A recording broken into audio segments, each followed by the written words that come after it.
Communion on the go. These plastic cups come pre-filled with the wafer and wine that will become Jesus' flesh and blood. They ship in bulk. I wish I'd had some, delivered here. It'd have been a ball.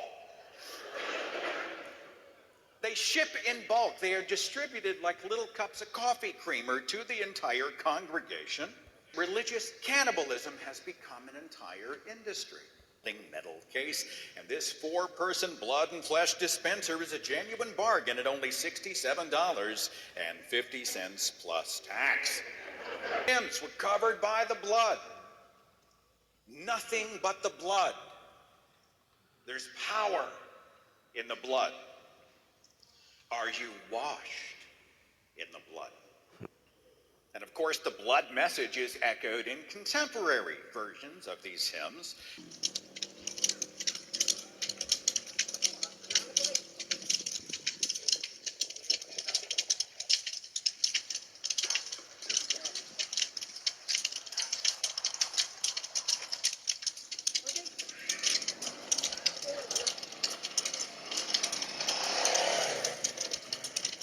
Gain control. This practice had a name: mortification of the flesh. Fasting, sleepless nights, hair shirts made of rough goat hair scratching the skin raw, sleeping on wooden boards, kneeling for hours on stone dot and self-whipping. The idea wasn't invented in monasteries. Early Christian ascetics in the deserts of Egypt during the 3rd and 4th centuries already practiced forms of bodily punishment. They believed suffering brought them closer to Christ's suffering. Pain became prayer. By the High Middle Ages. The practice spread widely through Europe. Some monks whipped themselves privately during confession. Others did it in small groups. Some communities built entire rituals around it. In certain monasteries during the 12th and 13th centuries, monks gathered in chapter houses once a week. One by one, they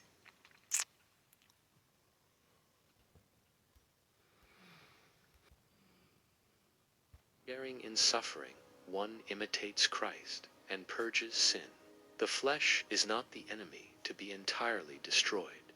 It is a place where the moral will can be trained. Discipline of the body is discipline of the soul. This is not unique to Christianity. You find similar ideas in other religious traditions, but within the context of early Christian communities, self-inflicted pain took on specific forms and meanings that shaped practices for centuries.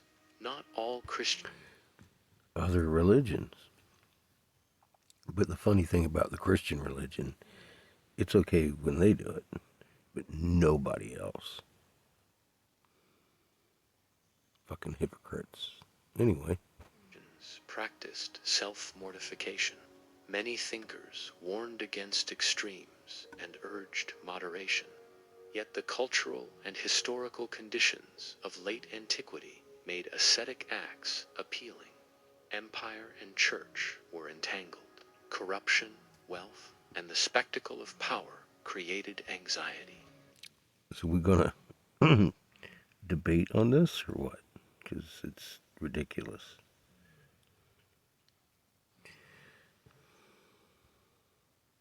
If the flesh was weak, then the flesh had to suffer harder, longer, more intensely than anyone else dared attempt at first. His practices looked like extreme piety. He fasted for days at a time, slept on Looked like. bare stone floors, and every night after prayers he whipped his own back until blood soaked through his tunic. The monks admired him, some feared him, but devotion has a way of attracting followers. Soon, younger monks asked him for guidance. How do you open? This is early Christianity, and I just showed modern Christianity in quite a few different places across the world.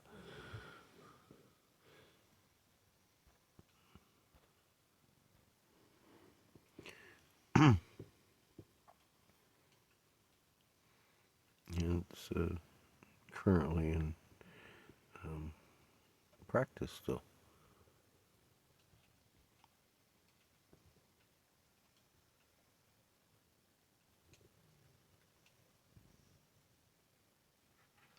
pretty brutal stuff, if you ask me. Chains and whips. I don't know. It'd be hard to talk shit on somebody that did that in a different religion, don't you think? I don't know. Abrahamic stuff. So yeah, jackass over there talking shit. No, they're not worshiping Baal. Actually, they worship the great creator of all things, including your little men in big shoes that you keep talking about.